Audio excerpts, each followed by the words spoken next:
What happens when visceral fat begins to break down? Right now, visceral fat sits around organs acting like an endocrine gland.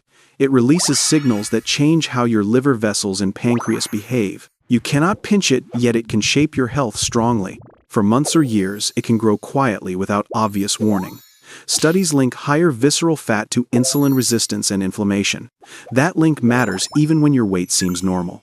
This fat is closer to major blood flow than surface fat, so its chemicals reach organs faster and with more impact. Think of it as an unpaid tenant draining resources every day. It asks your immune system to stay slightly on guard. It pushes your liver toward fat storage instead of fat burning. It makes your blood vessels more reactive and less flexible. It can raise triglycerides and worsen blood sugar after meals. Over time, your body may feel tired but still gain belly size. Then something changes, and the balance finally starts shifting. The trigger is not magic, it is a metabolic green light. That light appears when incoming energy drops and demand stays steady. It often comes from consistent deficit activity or improved food quality. Lower insulin is a key part of that signal. When insulin falls, fat cells loosen their grip on stored fuel. Visceral fat is often among the first stores to respond. It sits near the portal vein leading straight into your liver. So when it breaks down, your liver gets the first delivery. The first sign is inside your blood, not in the mirror. Some people notice easier breathing when abdominal pressure slowly decreases. Others notice nothing at first because the change is internal. Fatty acids rise slightly as triglycerides split and exit fat cells. These molecules are fuel, but they are also messages. Muscles sense them and reduce their need for constant glucose. Your heart can use fatty acids efficiently, with stable oxygen supply. Your liver reads the message as new material arriving at the factory. At first, that factory may feel overloaded by raw fat input. If the shift is gradual, the liver adapts without crisis. It increases enzymes for fat oxidation and better energy production. Blood tests may show falling triglycerides as liver export becomes more balanced. Fasting glucose can improve when the liver stops leaking extra sugar. Some clinicians track markers like ALT, AST, and C-reactive protein. It sends fewer fat packages back out as VLDL particles. Research suggests liver fat can drop when insulin exposure declines. As liver fat falls, insulin signaling can improve across the body. That improvement reduces the need for high insulin after meals. Now, the pancreas gets a quieter workload each day. Beta cells can respond with less strain during glucose spikes. This does not cure diabetes alone, but it can help. Meanwhile, the immune system starts receiving fewer danger cues. Visceral fat releases cytokines that keep low-grade inflammation active. As the fat shrinks, those cytokines fall in waves. Blood vessels become less irritated and more able to relax. Nitric oxide signaling can work better with less oxidative stress. This supports smoother blood pressure responses during daily activity. Less inflammation also changes how your brain interprets stress. Chronic inflammation can amplify threat perception and fatigue. When it drops, some people report calmer mood and clearer focus. That effect is not guaranteed, but physiology explains the trend. Visceral fat loss also changes fluid handling in the body. Inflammation can encourage sodium retention and subtle swelling. As signals calm, puffiness can decrease around the midsection. Now, let us address the so-called detox, feeling some notice. Fat tissue can store fat-soluble compounds from food and environment. When fat breaks down, small amounts can re-enter circulation. Your liver must process them through normal detox pathways. Your kidneys then filter water-soluble waste into urine. Your lymph system also clears debris from tissues over time. This is spring cleaning, not a mystical purge. In healthy people, the body usually manages this without danger.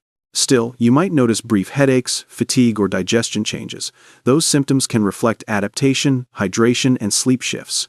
They can also reflect diet changes that started the process. Support comes from water minerals and steady protein intake. If constipation appears, simple movement and fluids often support normal rhythm. If diarrhea appears, it can reflect bile flow and microbiome shifts. Either way, persistent symptoms deserve medical evaluation, not self-guessing. Now your metabolism begins to regain flexibility again. Flexibility means you can switch fuels without panic hunger. When insulin is lower, fat oxidation becomes easier between meals. Mitochondria adjust their enzymes to burn more fat cleanly. This can reduce energy crashes that follow high sugar patterns. It can also soften intense cravings driven by rapid glucose swings. Visceral fat had been blocking several hormone messages. One is leptin, the fullness signal from fat tissue to the brain. With inflammation, lower leptin sensitivity may improve gradually. That means your brain can hear satiety earlier during meals. Another hormone is adiponectin, which supports insulin sensitivity. Studies show adiponectin tends to be lower with more visceral fat. As visceral fat declines, adiponectin often rises too. Rising adiponectin can support better fat burning in muscles. Hunger signals like ghrelin can also become less erratic. Better sleep and steadier meals help normalize ghrelin rhythms. This hormonal clarity makes habits easier to maintain. Now the domino effect reaches fat under the skin. When insulin resistance eases surface, fat becomes more available too. Stubborn areas often respond later, but the resistance can drop. Your body becomes less defensive about releasing stored energy. Daily movement suddenly feels more effective than before. You may notice your waist changes, even if the scale stalls. Visceral fat loss can reduce waist size faster than total weight. That matters because waist size predicts risk better than BMI. Now consider the gut, which lives near visceral fat. Inflammation can disturb the gut barrier and microbiome balance. When the environment calms, beneficial bacteria can recover. Some studies link higher fiber diets to lower visceral fat over time. Others show protein-rich diets can help when calories are controlled. The best approach depends on your gut tolerance and lifestyle. A calmer gut can send clearer signals through the vagus nerve. That gut-brain link can influence stress, sleep, and cravings. If you sleep better, your insulin control often improves further. Better insulin control then supports more visceral fat reduction. This is how progress can become an upward spiral. But progress is rarely perfectly smooth or linear. Plateaus can happen when stress rises or sleep falls again. They can also happen when calorie intake creeps up quietly. Physiology responds to patterns, not to single perfect days. Now, let us talk about long-term risk reduction. Lower visceral fat is associated with lower type 2 diabetes risk.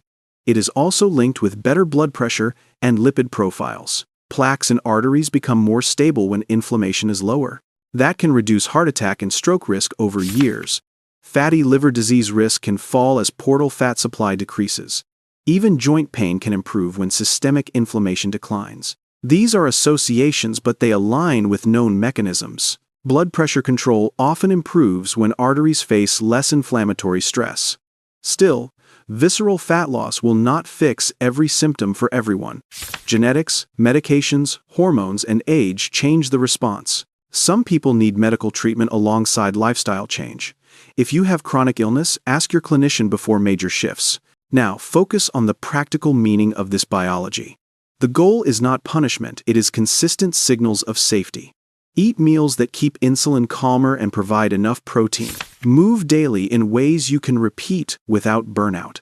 Lift some weight to protect muscle and insulin sensitivity.